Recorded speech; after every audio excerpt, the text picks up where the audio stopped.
What a way to log in this is.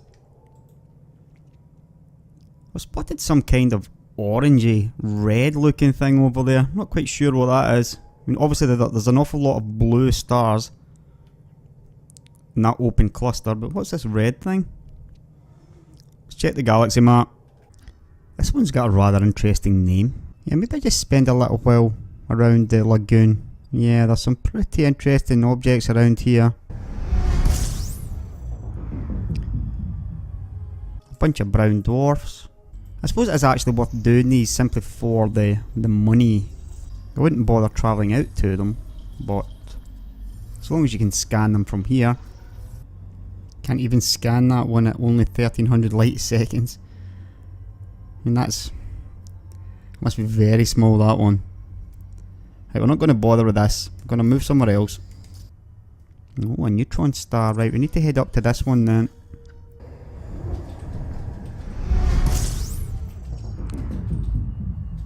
Oh, pretty nice entrance. 49 new objects. Now, this is a curious looking thing. Look at the rings on that. It's pretty far out, this neutron star, so I'm not going to bother. I'll eventually find one a lot closer. But yeah, it's actually worth just jumping into these and just doing the advanced scan, because a system like this, even without a scan, is going to be worth an awful lot. Pretty tempted to go out to this one. I think I will do. Pretty cool shape to the nebula from here.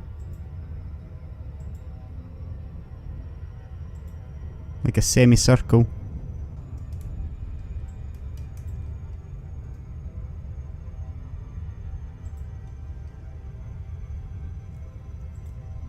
Right, let's see what these rings are all about.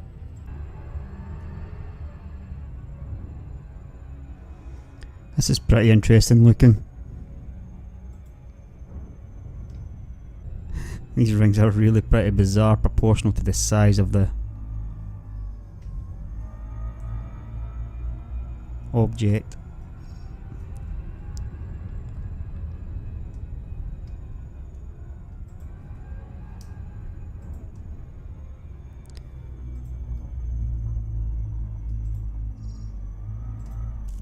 Hull integrity compromised.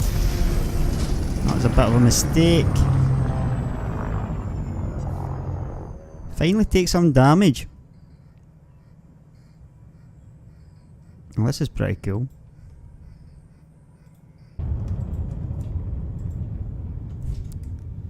Look at the rings on this thing. Just goes on forever.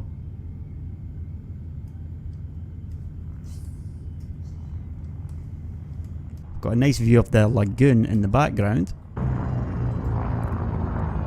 If we turn around, we can see a bunch of red dwarfs and other objects.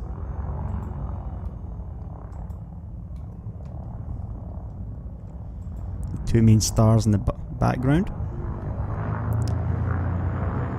And another little nearby dwarf for good measure. And that wasn't even the one I was coming out to. Yeah, this one's a Class L, so I must just have scanned this one here. Right, so we're heading out to this one. This should be even more interesting.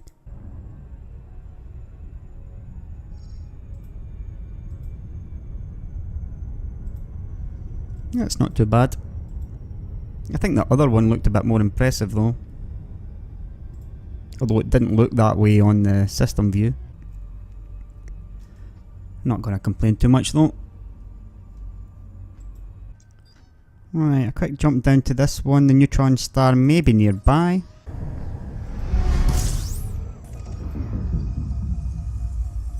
Now that is one odd looking planet. That's really far away as well. I mean, this neutron star is so far out, 2.5 million days out. That is one interesting looking gas giant though. But I'm not going that far out for it. Looking at this, you can barely fail to find something of interest in every single jump.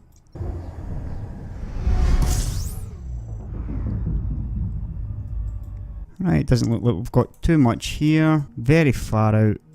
Very small Class M. All this stuff's frozen. And it doesn't look like there's anything here. There's a couple of bees nearby that are worth a visit. All these blue stars, all these large blue stars were almost certainly part of a tighter cluster at one point. This over here, yeah. and they've just been thrown out by collisions and gravity. Ready to engage. That's why there's so many of these around here. Yeah, there must be quite a lot of pretty easy money in and around this globular cluster, so I can feel myself edging towards it. Yeah, so that's what this episode's going to be about. Right, 3 neutron stars. I have to head over here. Now, why's this one got a name?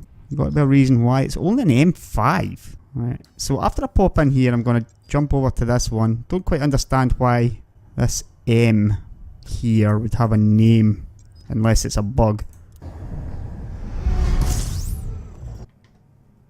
Very close by this one. And that one as well. Now, these two are orbiting close together. Right, now let's target this neutron star. You've got to be careful around these things. I'm not quite sure how close I need to be before I can scan it. Very close to this now. Right. So I'll head out to the rest. Looks pretty hot, yeah? 9 million Kelvin. Right, so this is a pair of neutron stars. I'm just going to scan them and head on my way. Now, these are my first neutron stars that I've ever found. I suppose I should talk a little bit about them. As you can see, they've got 1.1, 1.5 and 1.2 solar masses. Yeah, so these things are all more massive than the sun. If you look at their radius though, that's not an error. These things are tiny. These things are like a few kilometers in diameter. And yet they still have more mass than the sun. So obviously you can imagine just how dense these things are. That's what's basically left over after a supernova.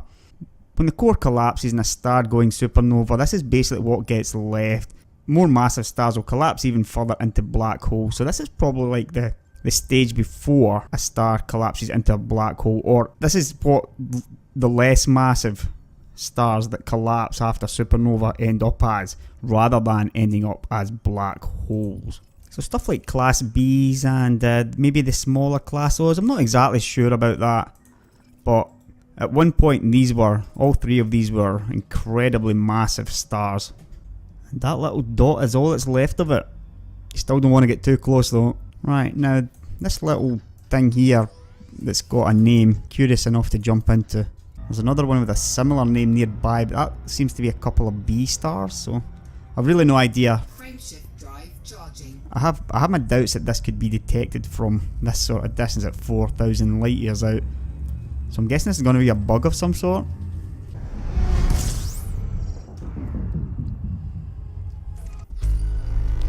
"38 new objects." It's actually a rather nice looking class M. Nice flares around it. Doesn't look like there's anything too remarkable. We'll just continue onward. Right. Over here. Now obviously as we get closer to the cluster, it's going to appear even more diffuse, yeah? Still pretty interested in what that kind of orange looking one is.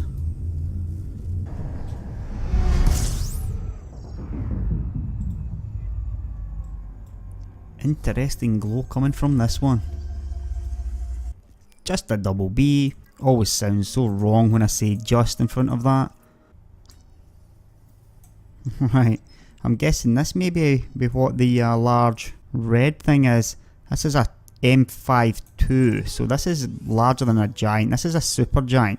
You can see here where it says M5, the 2. The 2 means it's a supergiant. Yeah, I guess that was that then, yeah. Frameshift drive charging. You know it had to be pretty big for it to be so bright in amongst all those other blue stars, yeah? Yeah, it's a big one. Look at the colour of it as well. This is a really big one. As you can see, it's a class M red supergiant.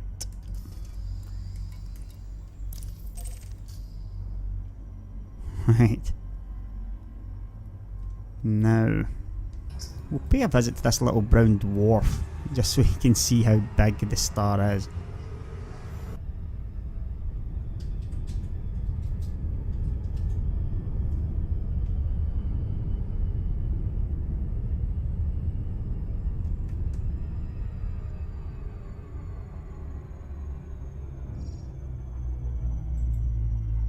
That is just unbelievable.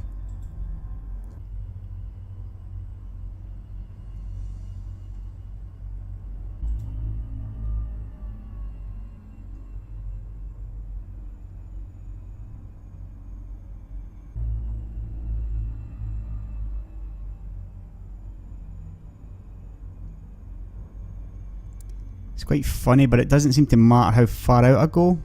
The big one in the background doesn't really seem to get any smaller.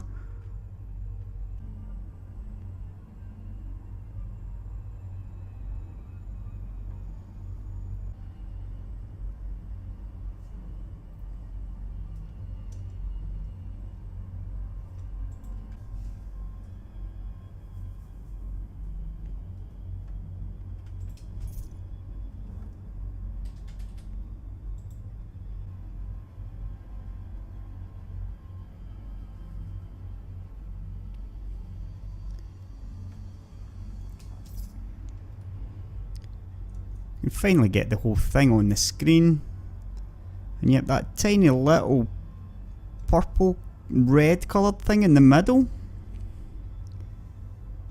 yeah, so that should give you a good sense of the scale of this object. It's pretty big. So again, I knew it was a hypergiant, sorry, a supergiant because of the 2 here, yeah? Giant's a 3. If you ever find a 1 after that, it's going to be a hypergiant.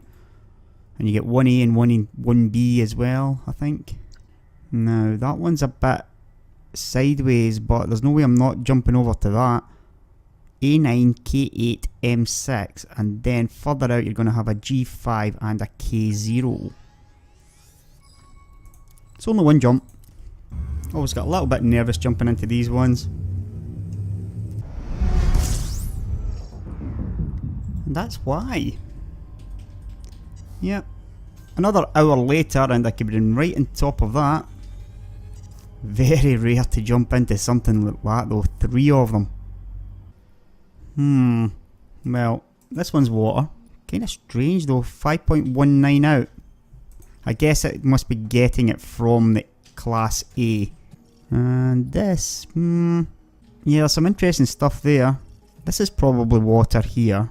1.59. It's pretty smallish looking G, but yeah, that's probably water as well. That's pretty interesting looking giant, that one. Very far out though, the G and the K. No, the G's not too far out. This K is though. It's pretty interesting. Yeah, this K is larger than the G and more massive. Shouldn't really happen with stars the same age. Class G should always be that little bit more massive, assuming they come from the same sort of age group, yeah. You've seen that one before plenty.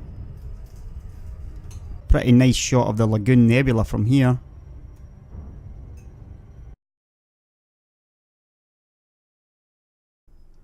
It's a pretty interesting image to log into. Right, this one's named again, so...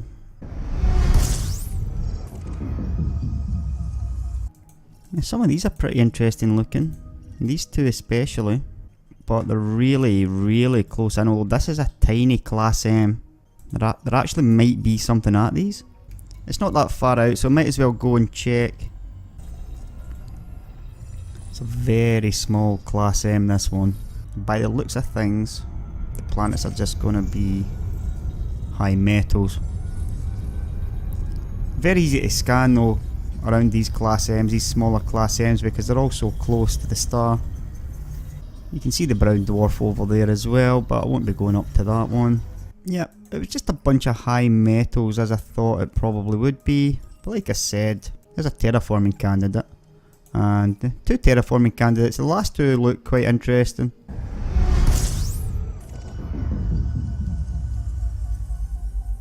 This guy's come out here to scan all these at 3 million days. It's been a pretty long trip out. There are some interesting looking objects here. This one in particular, but it's not going to be anything. It's just got clouds. That looks quite interesting, no? And that's probably just about the right sort of distance out. Maybe a little bit too close. I'm reckoning all these are going to be too hot. So near to a Class B. Even though it's not the biggest B I've ever seen. Had it not been 3 million days out, I would have probably have gone to it. Yeah, 590,000 light seconds for a maybe. I don't think so. Right, now this one's got an HD designation, so that's worth visiting. But I'm going to jump into this G6K5 first of all. These 2 mass ones, the ones that start with 2 mass, these are actual stars that have been plotted by some instrument. They're not like procedurally generated. Obviously the planets will be, but stars themselves do exist.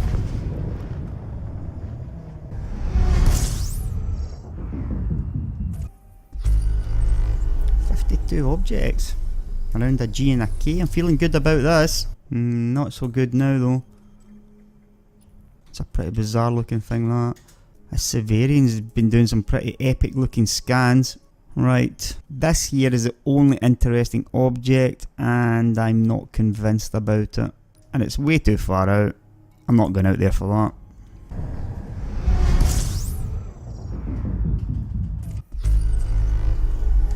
Right, so 20 new around this B2.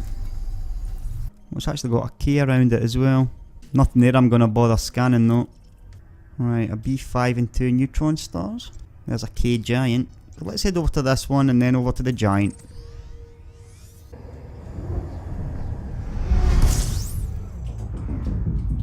Orbital period of 0.7 days around this one. This second one's a lot further out, but I can obviously scan this one that's really close. The rest of these are pretty close as well by the looks of things. 41 days. Yeah, I can probably scan all these from where I am. So let's go through them one in turn. Right, this is of course a neutron star, so I can't even scan it at 35.6 out, but I'll get it at last.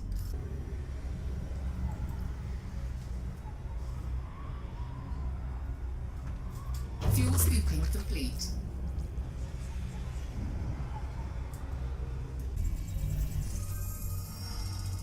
Right, so another neutron star. I've been able to scan most of this, just 2 dwarfs I couldn't quite get to, without really moving far, but I'm not going to bother going out there to scan those.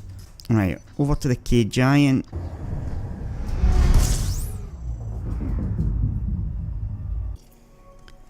Well, that's rather odd looking.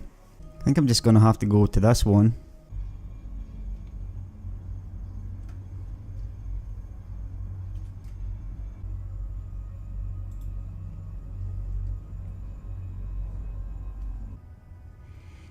A black hole over here. Really should jump over to that then. And there's a lot of black holes here. Right, so a black hole, but I'm not going to bother going out for it. 56,000. There's going to be plenty around here, yeah. I mean, it's not that far away, but I'm not going out for that. Especially as we know there's 3 over here. That's got an interesting name to LKHA115. Right, so these black holes are much closer. 0.6 days. 195. That one's a bit further out, but they're all worth scanning, I'm pretty sure about that. Same as neutron stars, it's about 5 light seconds when you can start scanning them. Obviously they're worth a lot of money, so...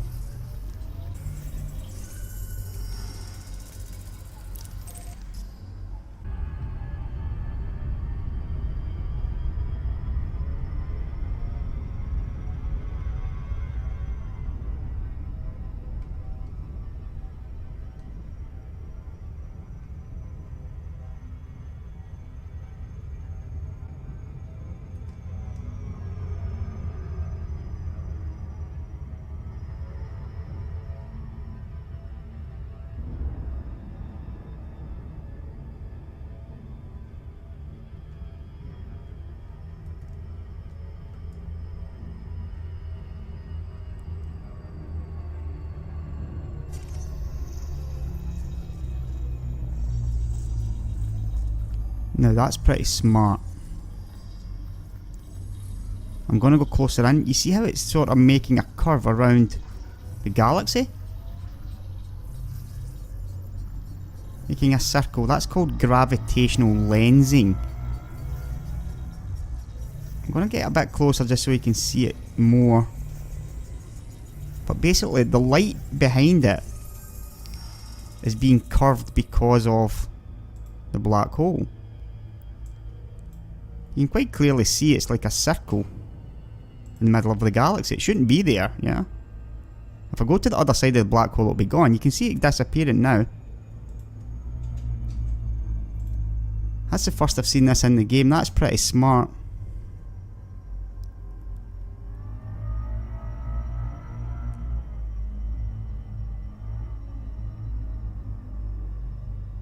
Yeah, they've done that really well. Don't want to get too close to this black hole though. You see that star moving? See that blue star, how it moved? Really quickly. That's the light being bent. You can see it moving, yeah? Oh, that is cool. It's not actually moving that fast, yeah? There's another one.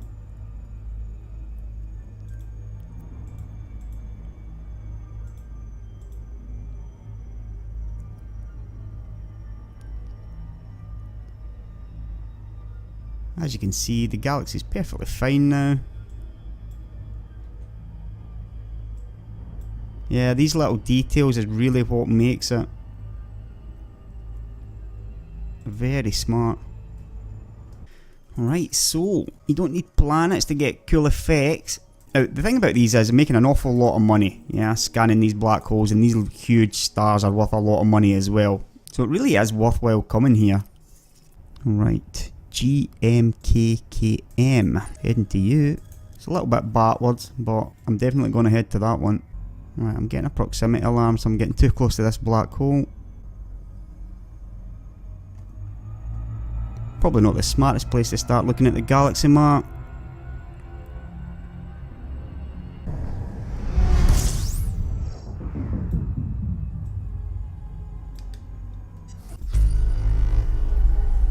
Right, so it's only the 5 stars here.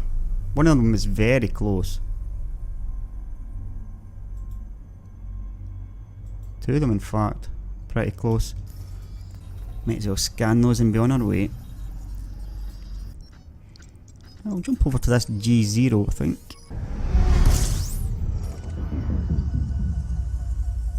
Alright then. Looks like just water. Just at the right sort of distance. Might as well scan it because it's so close by anyway. It's a water world. Pretty small, I think. Could get a good shot here though with the lagoon behind it.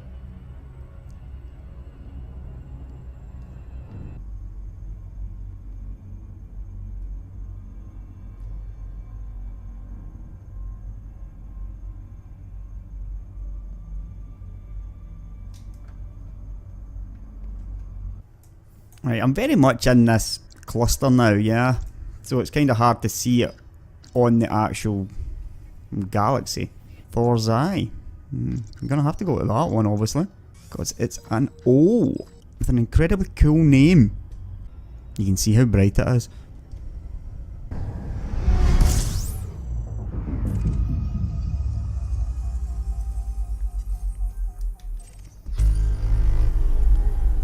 This looks like a big star if I am 70 light seconds away from it. Yeah, this is massive.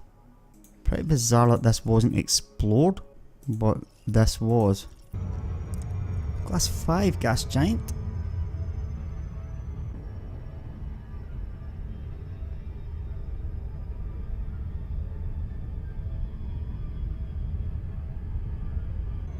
Nice rings on this one.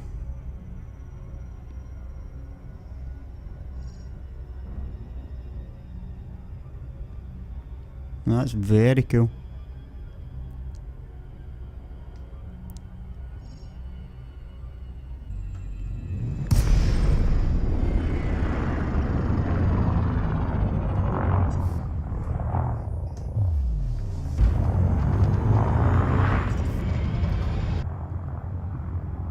Don't know what it is, but rings around planets just never seems to get old.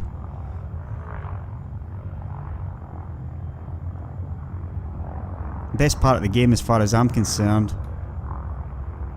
Don't think I've ever been in rings quite like these. Very close together, the rocks. Makes you a little bit nervous considering, you know, I'm carrying probably about 20 million worth of exploration data already. Oh yeah. Gotta be careful in here.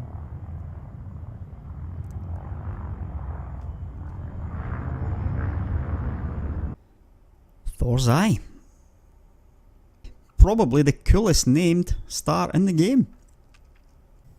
Right, this kind of warrants investigation. Let's just be careful on the way out. This is pretty tight rings in here. Look at that haze as well, that's just awesome.